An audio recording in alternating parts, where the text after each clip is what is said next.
Selasa bulan yang lalu niku khatam hikam. Terus kula mulang hikam teng mriki Selasa pagi niku pun sekitar 2 tahun. Pokoke walhasil diparingi Allah niku khatam. Terus kula kepengin napa ngatami donga nu saniki mergi cara ulama tambah kathah tambah napa sae. Dadi ora usah sampean diperasaan ora melok ngaji kok melok khataman. Sing ngaji ya paham ora ya ora roh. Sing ora ngaji pokoke ora roh padha ora roe sing penting ditampa napa pangeran ngoten mawon. Dados kula gadah azam pokoke donga ngoten mawon nek donga ya ora usah tenanan ya apik ora ya apik. Mergo pangeran mesti napa pirsa. Jadi tenanan itu ikhlasi, nanti ora usah tenanan, sing tenanan apa? Mergi cara hikam itu termasuk ngeten. Hikam itu yang ngarang hikam itu jenis Ibnu Athaillah As-Sakandari, ini muridnya Abdul Abbas Al-Mursi. Abdul Abbas Al-Mursi ini muridnya Abdul Hasan apa? Asyadzili. Kulo niku sinau hikam mulai riyen nih, pun bertahun-tahun sampai sekarang. Tiap badhe tilem sering mau hikam.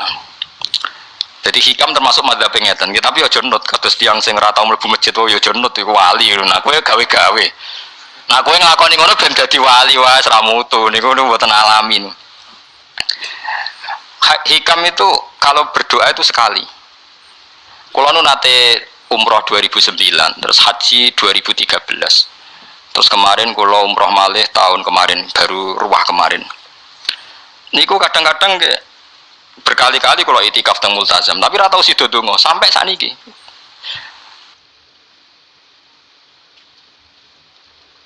Mergo donga mbok pisan tok, anggrape donga neh. Lho pangeran ijek eling kok tak elingno. Mergo hikam termasuk mengingatkan gitu. Kamu kalau doa itu jangan ulang.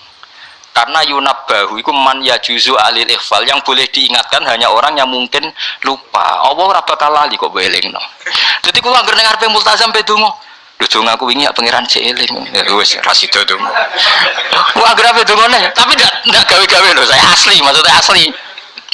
Anggere donga neh. Kan eling kok. Ya wis. Sampai kula nu teng raudhah niku akhirnya mau maca sholawat, maca Quran. Anggere donga seling to Gusti ngono terus. Dadi yo pancen unik, wong wali ku unik. Aja gawe-gawe lho, tapi aja nut kula cuma pancen hikam ada ngoten. Wa inna ma yunabba wa amne den elingno sapa man wong ya juzu kang oleh ali ngatasi man apa alif falali. Sing oleh mbok elingno dat sing kemungkinan wong ora tau lali kok amen mbok elingno. Wingi mbok omongi, saiki mbok omong. Lho cara kowe diutak-utake terus iso eling. Dadi hikam madhabe unik. Ya tapi udah wali ya tetap napa? Wali wis keliru tetap wali. Nah, ben ara wali ku bener wae tetep ra wali wis ra bakat. Tapi aja gawe-gawe lho syaratnya napa? Syaratnya aja napa? Gawe-gawe. Iki kula iki sering diprotes wene. Gus ora tau ora jenengan donga.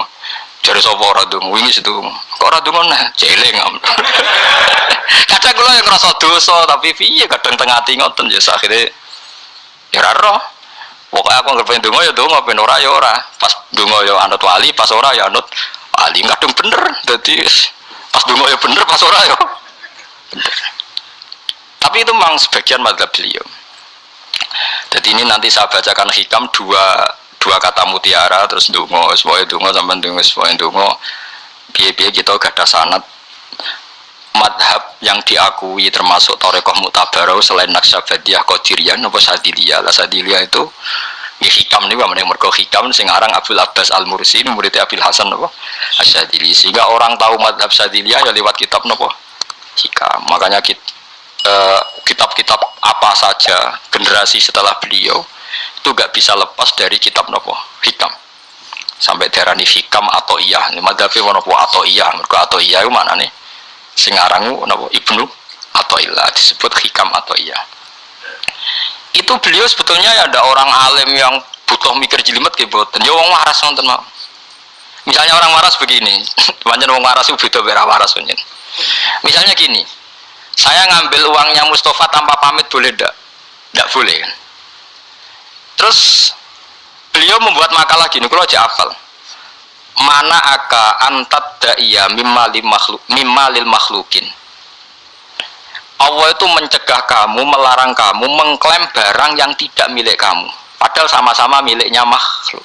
Misalnya Mustafa punya mobil, aku milik saya boleh ndak? Boleh ndak sama jawab saya? Ndak boleh kan? Mustafa punya rumah, aku milik saya boleh ndak? Ndak boleh.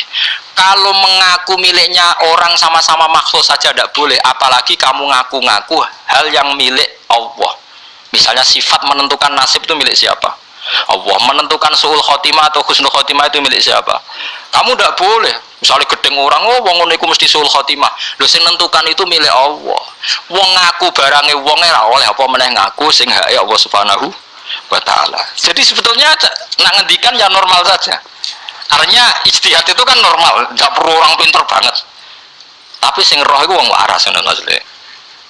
Setelah dijelaskan kan masuk akal. Kayak tadi ndonga kok terus kaya sing mbok omongi wingi lali, urung lali kok sebelingno meneh.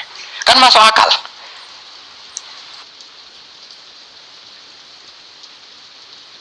Tapi kok jangan aku, mergo ora asli, ora asli. Wong anut-anut kan mboten apa. Jadi ini kula waca kalih mawon nggih, kenangan kula ben dadi nggih kenangan kula napa makalah sanggeng napa hikam ya. Iki kula waca Arab mawon kok napa. Nggih, bismillahirrahmanirrahim. Kula nak maca malah bingung, biasa apalan malah maca. Jadi piyambake ngendikan mana aka antatta iya male salaka mimalil makhlukin afayubi hulaka antatta iya wasfahu wa rabbul alamin. Di Allah nglarang jenengan mengaku barang yang miliknya orang lain, apalagi ngaku-ngaku hak sing miliknya Allah Subhanahu wa taala. Sehingga kita ndak boleh misalnya maksud noti yang wong iku mesti celaka, nyelakano orang itu hak sinten? Hak ya Allah. Kowe ora usah GR sampean mesti bener, iso wae saiki bener sampean salah. Kamu juga nggak usah merasa salah. Iso wae saiki kira soleh sampean soleh, ya sudah itu hak ya Allah, sudah ndak gitu. Terus ngendikane beliau ini ilahi kulama akhrosoni lu'mi antokoni karomuka. Gusti ketika saya didiamkan oleh kesalahan-kesalahan saya antokoni karomuka, maka saya digerakkan oleh sifat lomane jenengan. Itu perasaannya hikam. Misalnya sampean ngerasa dosamu akeh terus rawani donga, ngerasa salahmu akeh terus ngerasa ora ahli swarga. Niku jare hikam, Gusti kula nak eling salah kula kok ora pantes mlebu swarga. Tapi nak eling lomane jenengan nggih pantes mawon. Lha iku dindos wong ngono niku wis dindot. Dina eling dosamu sampean akeh kan gak pantes mlebu swarga. Saya nak eling jembare rahmati Allah nggih pantes mawon. Jenenge ilahi kullama akhrosoni lumi antokoni karomuka. Wa kullama ayasatni ausofi atma'atni minnatuka. Ketika saya putus asa karena sifat-sifat saya yang buruk, maka saya akan digerakkan lagi punya harapan karena saking melimpahnya nikmate jenengan to peparinge jenengan. Terus beliau disarah-sarah dicontohkan. Saat Umar masih kafir itu pernah gak minta jadi muslim kan enggak, tapi ketika Allah menghendaki dia jadi muslim maka jadilah Umar seorang yang muslim. Jadi orang tanpa keinginan pun kalau Allah menghendaki baik ditarik yang menjadi baik. Artinya kamu jangan percaya wong aku apik dadi wong apik piye, wong aku ngene. Wong sing ora tau niat apik wae iso diapikno pangeran kados sinten Sayyidina Umar. Sunan Kalijaga ketika nggarong ning gone Sunan Bonang niate ya untuk emas. Niate wae elek, tapi ketika Allah ngersakno dadi apik ada takdir yang memandu dia jadi apik bahkan dadi wali. Itu fakul lama ayasatni ausofi, ketika saya diputus asakan oleh sifat-sifat saya yang buruk, maka saya akan diharapkan lagi, diberi tomak, diberi harapan oleh banyak peparingnya napa jenengan. Jadi intinya kalau suwun khasnya madhab Sadili itu melihat sisi positif. Jadi misalnya jenengan sholat misalnya, ini ruang tenan gitu. Misalnya jenengan sholat, potensi gak diterima itu tinggi. Mungkin kita ada ikhlas, mungkin kita ada tumak ninah, mungkin kita banyak melakukan kesalahan, mungkin eling macam-macam. Itu potensi yang menjadikan kita sholatnya ada diterima Allah. Tapi cara madhab Sadilah berpikir gitu itu tidak boleh. Kamu harus ingat bahwa sujud ini luar biasa. Banyak orang yang nggak diberi anugerah sujud. Orang bertahun-tahun, berpuluh-puluh tahun hidup kafir tidak pernah sujud. Kamu sekarang ditakdir mau sujud. Jadi mestinya kena sholat bersolat subuh, matur nuwun Gusti tadi saya sujud sama jenengan, matur nuwun Gusti tadi saya rukuk sama jenengan. Gak usah mikir buat ditampa apa ora, eling terus. Nanti setelah zuhur ya begitu. Eling terus tadi ditakdir sujud, ditakdir rukuk, ditakdir sholat. Sehingga madzhab Syadziliyah itu sampai mengatakan begini. Orang yang beribadah meskipun sedikit dan yakin bahwa itu peparingi Allah, minnah dari Allah, itu lebih baik ketimbang ibadah banyak plus merasa kurang. Di misalnya Mustafa sholat, bersolat duhur gak marem, mungkin duhurku salah terus berbadiah kamu sholat meneh. Sing kula sholat duhur tok ora usah, saking syukur kula, iku duhur kula makome. Yang nanti saiki duhur kula perkarane ngene ku dene kelakuane cek ngene ku dene. Karena ketika diberi pangeran ora marem. Kurangnya, tapi kurangnya niat elek. Kayak pangeran polisi, ngono pangeran ra nampa kurang ini kurang. Pangeran ora diwatak ngoten. Enggak terlalu prosedur, wong wis sujud niate apik yo apik.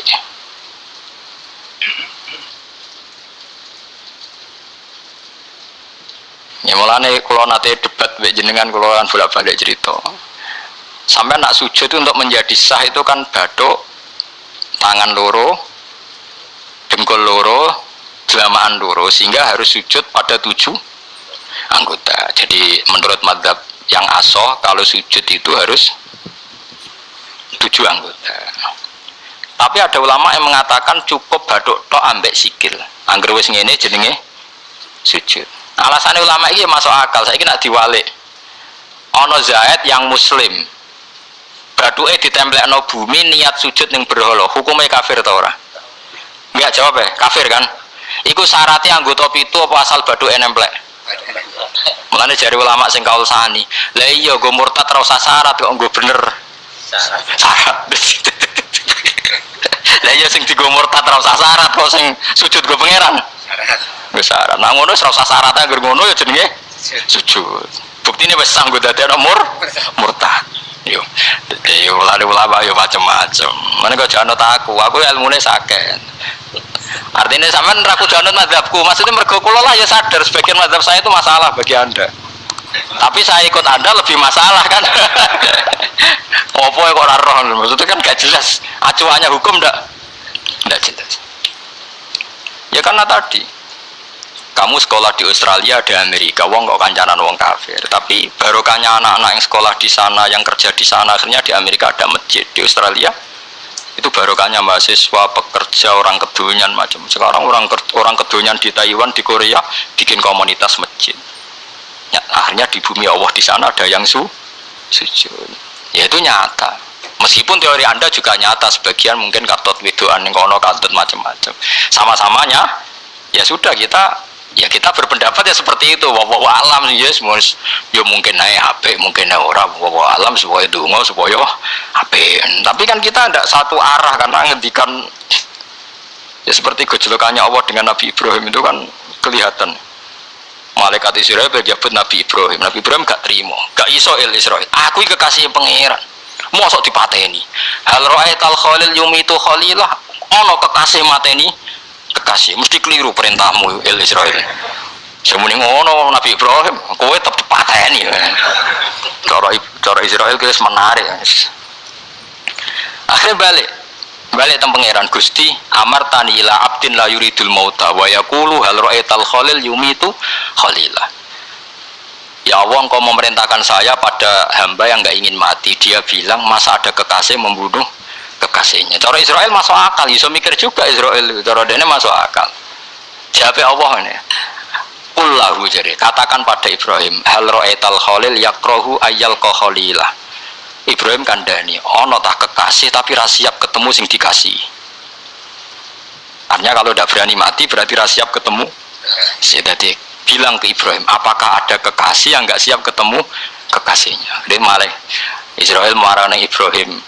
Kata Allah, nggak ada kekasih yang benci ketemu kekasihnya. Oh yes, mati saya kira apa-apa. Nah, itu logika yang terbangun. Makanya dengan perbandingan logika itu akan kelihatan. Pertama koyo-koyo logika Ibrahim itu masuk akal. Tapi ketika Allah ngendikan, ono tah kekasih ra siap ketemu kasihnya. Nah kitab Mahalli itu kitab yang menjelaskan sekian teori fikih yang tidak mansus ya, saya ulang lagi, yang nggak ada nasnya. Kemudian diulang-ulang oleh cara berpikir tadi. Akhirnya jadi kitab khilafah ya, kitab ikhtilafat dalam Syafi'i yang paling dianut ulama seluruh dunia. Jika Habib Zain sama Angke semua ulama itu rujukannya kitab Nawah Mahalli itu. Ya karena tadi yang nggak ada nas, saya ulang lagi, yang nggak ada apa nas itu ada sekian pilihan kaul. Ya sama-sama masuk akal. Meskipun dalam tradisi tertentu kita tidak mungkin mempraktekkan. Kewani tak kau jenazah gue gurih. Nah kemen takobal wa minna minkum takobal wa. Ya Karim pasti dia kau kiai sableng. Jenazah gitu oh. Tapi saya sekarang mulai curiga dengan di Arab Saudi karena tetap ada sholat gaib tapi mayatnya sudah nggak di depannya sudah. Sekolah menangi rian terus buku-buku mayat itu di. Tapi itu mungkin karena teknis ya, karena yang mati terlalu banyak dan sering. Musim haji tok umbiro wae keselen dak kok no.